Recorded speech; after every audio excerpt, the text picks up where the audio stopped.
Hello' everyone, কি খবৰ? মই নলবাৰী চলে একদমেই খাছ আপোনালোকৰ খাছ।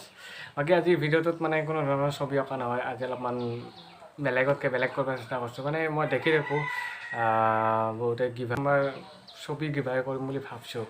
গতিকে ভাবিছোঁ মানে কৰিমেই আৰু ছবি গিভাৰ কৰিম 3টা, ফাৰ্ষ্ট ছেকেণ্ড থাৰ্ড থাকিব। বাকী সেই গিভাৰটো পাব লাগিলে 4টা কাম কৰিব লাগিব। সেই 4টা কাম কি জানে না? লাইক, কমেণ্ট, শ্বেয়াৰ, ছাবস্ক্ৰাইব সেনেকৈ কাম কৰিব লাগিব। আৰু কমেণ্টটোতো একদম জৰুৰ, কমেণ্টটো কৰিবই লাগিব, কাৰণ কমেণ্ট নকৰিলে মই কেনেকৈ কৰিম। গতিকে আশা কৰোঁ সেনেকৈ কৰি দিব।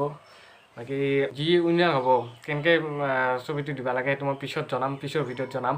বাকী এতিয়া সেনেকৈ কৰি দিয়ক। লাইক, কমেণ্ট, শ্বেয়াৰটো কৰিব আৰু কমেণ্টটো কৰিব। লাইকটো কৰিব আৰু নিজে বুলি নাই কি। বাকী নাজানো কি হয়।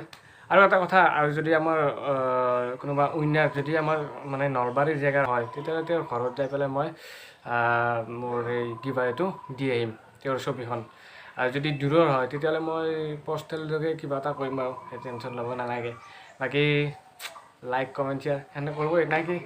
বাকী এইখিনিয়ে আজিৰ ভিডিঅ'ত কোনো ছবি নহয়, গতিকে যিমান পাৰে শ্বেয়াৰ কৰি দিয়ক আৰু কমেণ্টটো কৰিব। যদি আপুনি বুলিও ক'লোঁ, তুমি বুলিও ক'লোঁ, চবকে কৈছোঁ। যদি গিভাৰটো পোৱাৰ আশা ইচ্ছা আছে, গতিকে কমেণ্টটো কৰি দিব নেকি। বাকী আজিৰ ভিডিঅ'টো এইখিনিয়ে আছিল। Bye bye.